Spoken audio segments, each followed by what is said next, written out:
if you guys want an object to follow your hand as you're moving it, then you're just going to go into Google, search for whatever you want and end it with PNG. Then you're going to download that image, go into iMovie, and then you're just going to transport that image into your video. Then click on that image, drag it above your video, then click on picture in picture and click on fit. And then now I'm just dragging the pumpkin above my hand, and I'm also going to remove the dissolve in the beginning of the clip by writing 0 and enter. And then you're just going to click on add new keyframe, play the video, move the pumpkin along with your hand, and then play your video. And then every time you're moving your hand, you're going to move the object with your hand.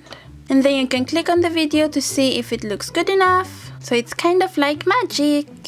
Now if you guys want to add a cool filter above your video, then you're just going to go into Google and search whatever filter you want. So if you want to put hearts above your video, then you just click hearts background and find the biggest picture that you can find and click view image. And then you're just going to command shift 4 to take a screenshot.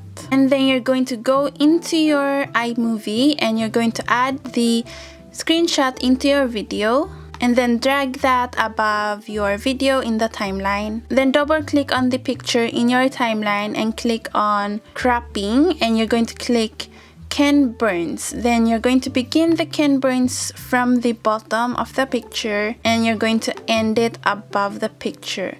And this will give an effect of the filter moving above your face. And then you're going to adjust the opacity to a lower setting. And then it's up to you how much of the filter you want to see. And then you're going to click play.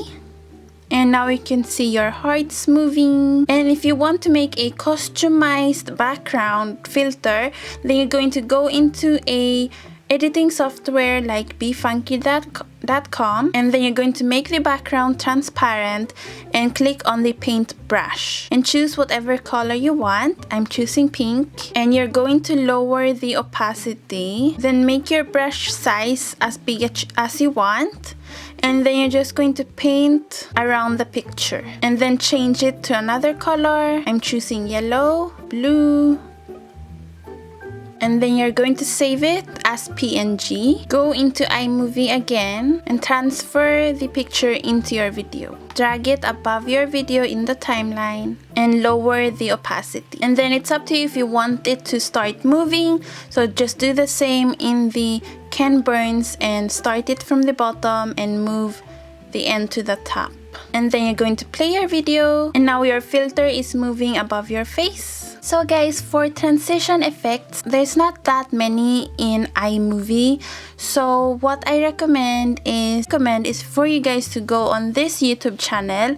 Her YouTube channel is called Gabrielle Marie, and she has tons of videos with transitions, and she makes them in her editing software, which I'm not sure which one she is using, but she lets every YouTuber use her videos in their videos as long as you credit her in your video description. So as you can see here, she has a Halloween transition pack, and when you click on her video, this is what will come up.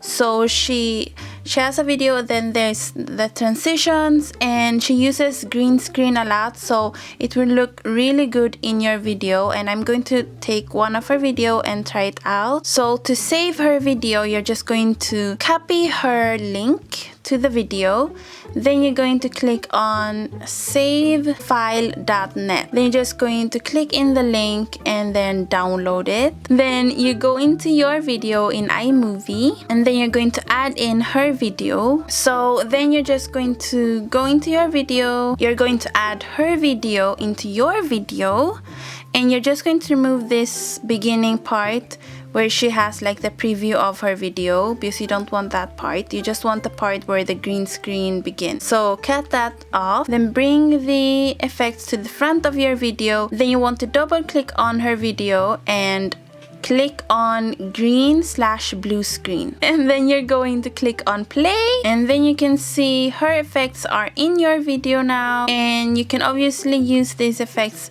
whatever way you want. And she makes so many videos, guys, for transition packs, so make sure to check her channel and make sure to credit her in your description. So to make your text move in iMovie, you just need to go to a editing site like befunky.com, make the background transparent, and resize it to 1280 to 720 pixels. Then you can pick whatever font you want and write whatever text you want to write. Remove the background color of the text and align it to center. Then you want to make the text as big as you can and save it as PNG. Then go back into iMovie and add in the text. Then you're just going to drag in the text above your timeline, and then you're going to double click on the text in the timeline. In the cropping section, you're going to click picture in picture and then click on fit. And then you're going to place it wherever you want the text to begin. Then on the left of the text, you're just going to click on add a new keyframe and then click on the space for a few seconds. And then you're going to drag the text to another point and then click the space again. And just going to repeat the same step until you get the result that you want. And then when you play the video, your text is moving. To make your video into a much better quality, then you're just going to click on the video in your timeline. Then you're going to go above the video and click on color correction. I try to use as much saturation as I can, so I usually go about halfway. And then I adjust the temperature into a cooler tone since the saturation is a bit too much on my face because I don't want my face to be too brown. And then I also turn up the contrast to make my hair darker. So now the color looks much better than it did before. This is the before and the after. Thanks for watching, guys! Now, if you guys want to make a video like a story time video or anything like that, and you want your voice to change throughout the video, then you're just going to click on your video, go up on audio and clip filter effects, and you're going to click on audio effects, and there's so many different options you guys can choose from. It's totally up to you. And if you want your voice to go up, then you can pick on the pitch up. Thanks for watching, guys! And if you want your voice to become lower like a guy, then you can click on pitch down. And you can even make it sound like you're in a big room. And there's some really funny ones like the robot or the cosmic. So the three shortcuts that I use the most are Command B. Command B will make a cut in between your videos. So one video will be split into two. Command C is for copying, and then Command V it on top, so the clip repeats itself. And you can continue to Command V it if you want it to repeat several times. Now, if you guys want to make a cool reverse effect, then all you need to do is just click on the video in your timeline under speed,